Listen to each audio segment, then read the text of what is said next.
The hardest moment of my life didn't arrive with a car crash, a phone call in the middle of the night, or a heartbreaking goodbye. It How is arrived it? disguised as a joke. Perfect. One careless sentence. One laugh meant to hide feelings I had buried You always for take years. such good care of I me. smiled and casually Well, said that she was practically my someone wife has to. anyway. I expected her to roll her eyes like she always did. Instead, she looked straight into my soul, smiled with heartbreaking honesty, and quietly asked, "What's stopping us?" In that single moment, every excuse I had ever built around my heart came crashing down. Before we begin, if you believe kindness, second chances, and genuine love still exist in this world, please take a moment to like this video. Leave a comment telling us where you're watching from. Share this story with someone who needs hope today, and subscribe to Kindness Corner so you never miss another inspiring journey. Life has a strange way of placing extraordinary people into ordinary days. I met Emma during my first week at a small neighborhood bookstore. We weren't co-workers for long because she worked in the cafe attached to the shop while I organized shelves and handled deliveries. But somehow, our schedules always overlapped. Every morning she would hand me a coffee before I even asked, remembering exactly how I liked it. Every afternoon, I would save the mystery novels she wanted before they disappeared from the shelves. Neither of us realized that these tiny acts of thoughtfulness were quietly becoming the foundation of something much bigger than friendship. Years passed faster than either of us expected. Friends dated, married, moved away, started families, and posted perfect pictures online, while Emma and I remained exactly where we had always been together, but never officially together. We celebrated birthdays, survived job changes, helped each other through family emergencies, and spent countless evenings walking through quiet streets, talking about dreams that somehow always stayed just out of reach. Everyone around us assumed we were a couple. We laughed whenever people asked. Correcting them became almost automatic, even though a small part of me secretly wished they were right. The truth was that I loved her long before I admitted it to myself. I loved the way she stayed calm when everyone else panicked. I loved how she remembered the names of elderly customers and asked about their grandchildren. I loved that she cried during happy movies instead of sad ones, because hope affected her more deeply than heartbreak. But love wasn't the problem. Fear was. My father had walked away from our family when I was 12, leaving behind unpaid bills and promises that never came true. Watching my mother rebuild our lives taught me resilience, but it also planted a dangerous belief inside me. I convinced myself that loving someone meant risking becoming the reason they suffered. I promised I would never make someone depend on me unless I was absolutely certain I could give them everything they deserved. Since certainty never came, I kept waiting for a perfect version of myself that didn't exist. Emma carried invisible scars, too. Her previous relationship had ended after years of broken trust and endless apologies that changed nothing. She never spoke bitterly about it, but I noticed how carefully she protected her heart afterward. We became each other's safest place without ever admitting we wanted to become each other's future. Then, life tested us in ways neither of us expected. My mother became seriously ill. Hospital visits replaced weekends. Medical bills replaced savings. Sleep became a luxury. During those exhausting months, Emma never asked whether she should help. She simply appeared. She brought meals I forgot to eat. She sat beside my mother for hours so I could rest. She learned medication schedules better than I did. She even fixed things around my apartment that I hadn't noticed were broken, because my mind was somewhere else entirely.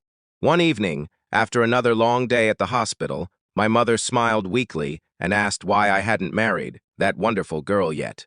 I laughed awkwardly and changed the subject, but the question echoed in my mind long after I left the room. Maybe everyone else could already see what I refused to admit.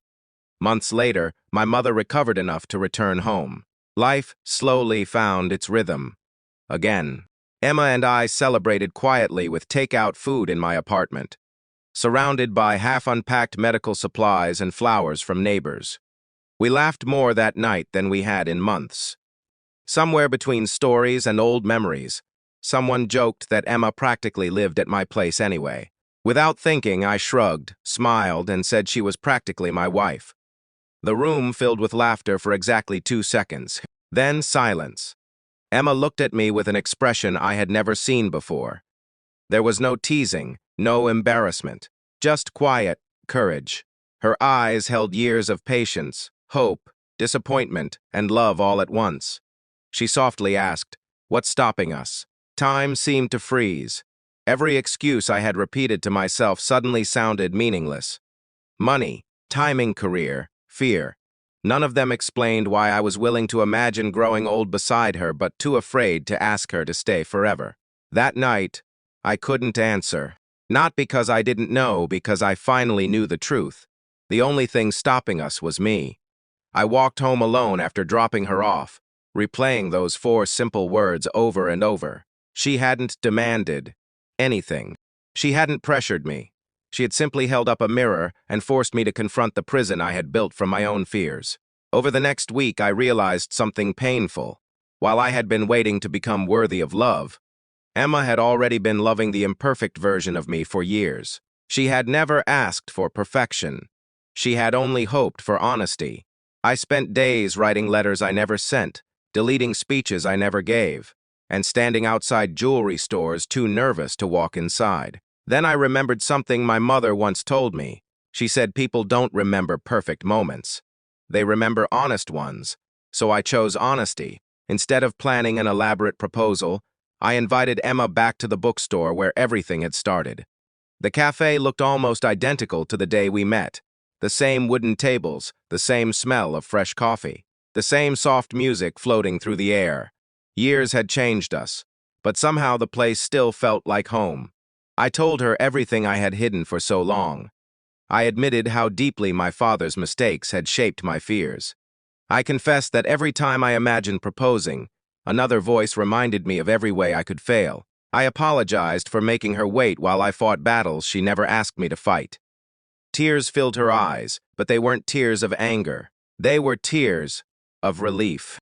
For the first time in years, neither of us was pretending. Love wasn't rescuing each other from pain. Love was choosing to stand beside someone despite it. Several months later, surrounded by close friends, grateful family members, and countless memories, we were finally married. The ceremony wasn't expensive. The decorations weren't perfect. Rain even interrupted part of the celebration. But no one cared. Happiness has a way of making imperfections disappear. During the reception, my mother hugged Emma and whispered something that made them both cry. Later, Emma told me what she'd said. "I knew you were my daughter long before today.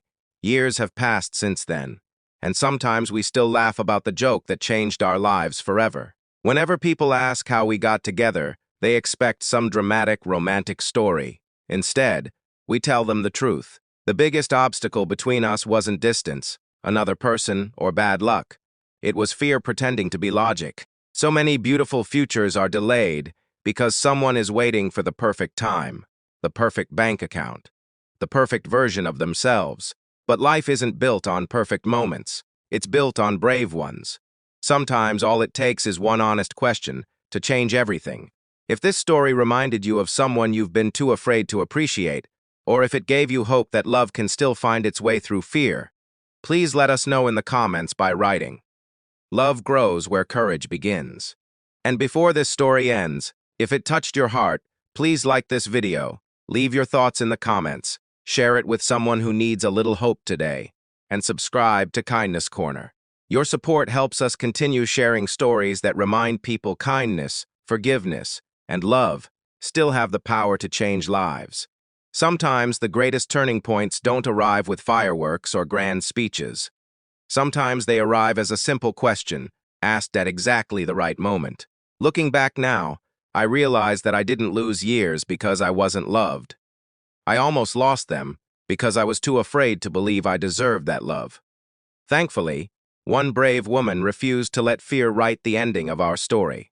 And because of that, every ordinary morning we share today feels like the extraordinary life we almost let slip away.